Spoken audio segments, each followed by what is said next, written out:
Because you hear everybody's writing a book. And so when I sat down and I knew what I wanted to write on, and I would sit and some days I would just stare at the computer. Because I don't know if I want to call it writer's block or not, because again, I knew what I wanted to write on, but the words were just not.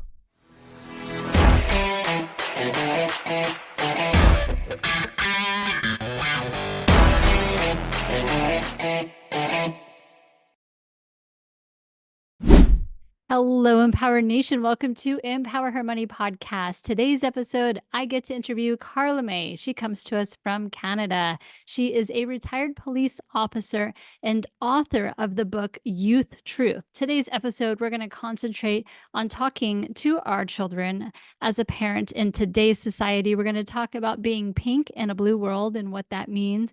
Talk about building a community, redefining femininity, and of course, embracing your authenticity. Check out today's episode. Carla May, welcome to Empower Her Money podcast. Thank you. I'm so excited to be here with you today. Yes, and we were just chatting offline again. Thank you so much for your patience and being on the podcast today. I'm excited for your interview. But before we get started into what amazing things you're doing today, let's start with your journey and your story and kind of what brought you to the things that you're accomplishing today. Well, funny enough, so I started in oil and gas. I'm back in Canada here. And as a female, I was in PR and marketing, and realized at that time, now this was about 30 plus years ago, I couldn't really move up as a female of where I really wanted to go.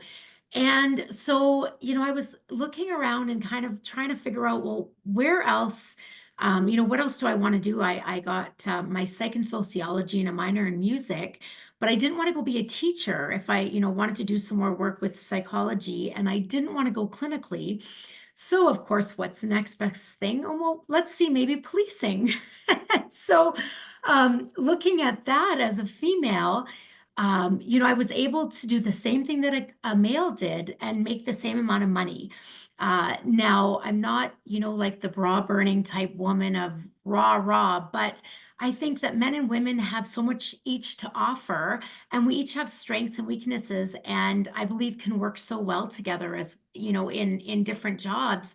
So I thought, you know what, let's go and see what policing is all about, and see maybe if this is kind of where my next journey is going to be. And within 2 months of going through the process, I was in.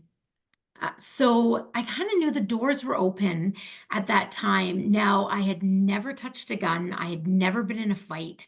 So, I mean, I had, pink nail polish. I wore makeup. My hair was always done, loved fashion. And so, looking at these blue polyester uniforms, I was trying to figure out how I kind of fit into all of this.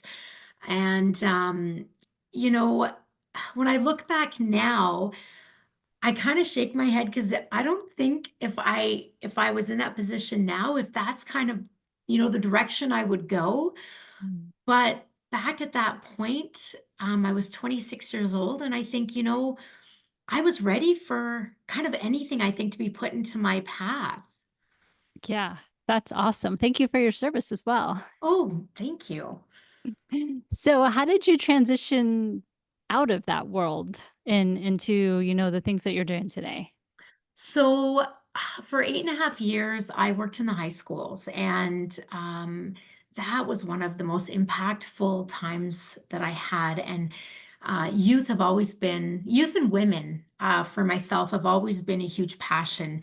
Just watching how, to be able to have the empowering side for women, and I guess especially for women, of how we can empower each other, and how, as women specifically, we're supposed to be fixing each other's crowns. And too many times, I even watched in my job how we just tore each other's down.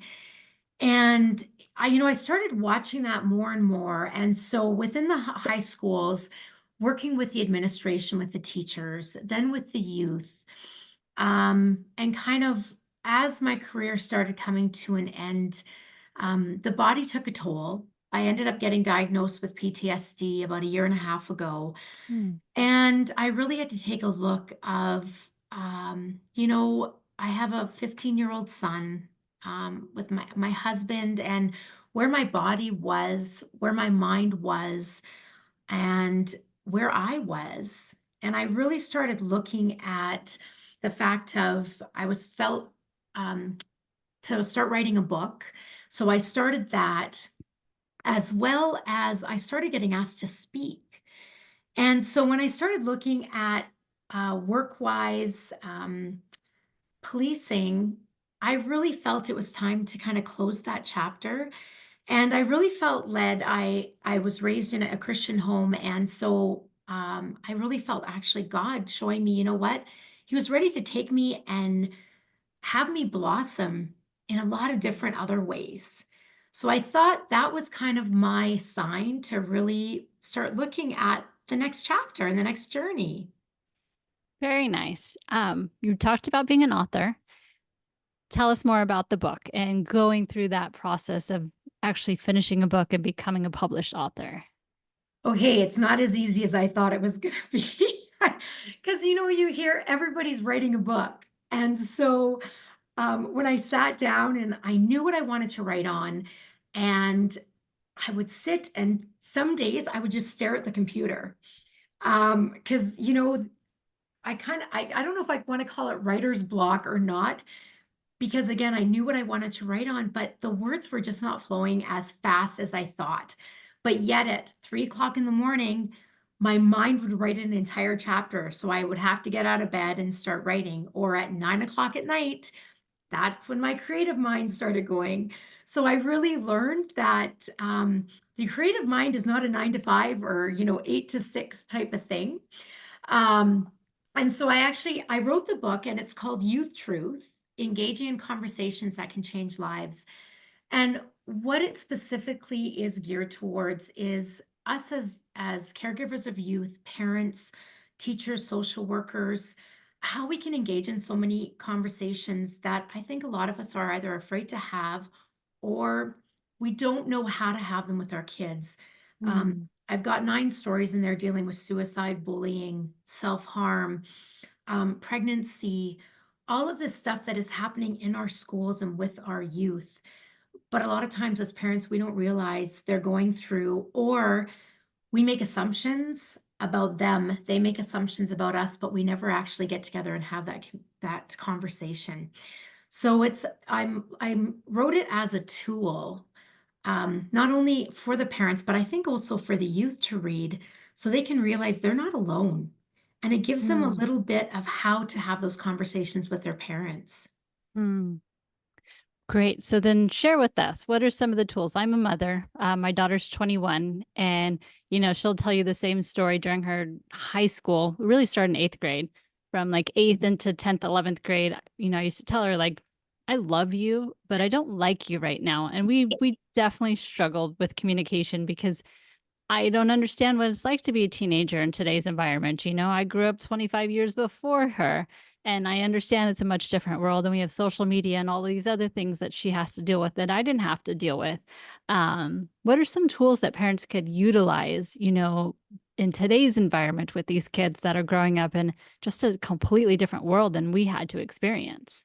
Well, one of the main ones is no judgment. I think as Mm. parents, and I'm one like this, where I make judgments very quickly on, sometimes with my son and his friends or stuff like that. And I think that's one of the main things is we cannot judge, because again, we don't know and we don't understand.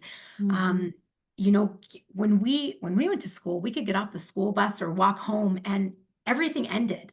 It was not a 24/7. And now with social media and phones, and as parents, if we don't take that step to actually say to our kids, you know what, phone time is done. And the phone, we're going to have some family time. Or even if you don't want to talk to me, you're going to sit on the couch and we're just actually going to be in the same room together without a phone. But it continues on. And I used to have parents or even kids say, well, what about an alarm clock? I said, well, go to Target, get an alarm clock that actually has numbers, and there you go. Like, $25 and there it is. So that's one of the biggest things. The second one is creating a safe space. And that can look so differently. For instance, I had a girlfriend who did not know how to connect with her son who was a gamer. And he would go down. And finally, one day, he came up to her and asked her, "Hey, can I show you how to game?" And Mm, so she rolled her eyes because she hated it. But she thought, you know what? Let's go down and spend that time. So they didn't talk in the fact of having, a heart to heart felt conversation, but she spent 20 minutes down there and just learned how to game. mhm, Well, a week later, he was struggling with some bullying stuff, and he actually came upstairs and asked if he could mm, talk to her. And she said if she did not take that time to go down and again, just be there with him, she doesn't think that that conversation would have been able to have opened up, and that kind of wall being able to take down. So even something as little as that, but for our youth, that's a huge, huge thing. mhm. Yeah, so it's almost like, building a different community within your home than what we used to be able to do as for us as kids. We didn't have that same dynamic. Yeah, exactly.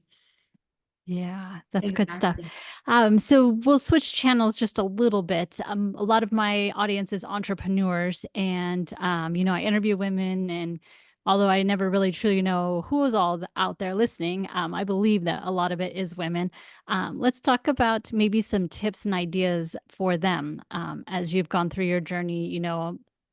Being an officer, I would imagine a male-dominated industry. I'm in the financial world, it's a male-dominated industry, but how do we still say, like, in our feminine? How do give us some tips and ideas about that? Well, okay, so there's a few. So the for redefining our femininity, it doesn't just mean, nail polish and makeup and hair. A lot of times, that's blending it with empathy, with resilience, with the strength that we have. And it's allowing us to still be vulnerable, and but still be in our femininity. And so again, embracing authenticity. Don't lose who you are. And I think when we look at ourselves as females in our male dominated world, it is so easy to try to have to prove ourselves or Mhm, feel that we have to be, again, something we're not. And a lot of times, people used to tell me, you don't fit into that cop box. And I never did. I had one of the chiefs used to say, Carlamay, you have a pink fingernail sticking out or a pink toenail sticking out. And I did because that wasn't who I was, but yet I used my strengths and the different sides of me to be the best that I could as a police officer. And, I was a good cop and I loved what I did. And I did it very differently than somebody else. But, a lot of times just being able to use our mouths in the fact of talking and having that communication with somebody changed the direction of things many times. And another big thing is building a supportive community. As females, again, we are so quick to tear each other down. And instead of doing that, look to see who's around you and how you can bring them in and this be supportive of each other. Um, as I've gotten older, and I'm not sure with yourself, I've noticed my circle of friends, like of really close friends, has tightened a mhm, lot. And I can count them on one hand, but yet I think that I sure have a very strong and authentic group who can be vulnerable and who at any time would drop everything and be there. And I think for us as women, that is so important.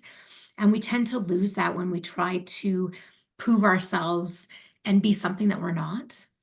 So we mm. can still be, beautiful women wearing dresses and, even if you're in the construction age world, why not? Why not still have that femininity still, amongst all that? Be that flower, be that rose.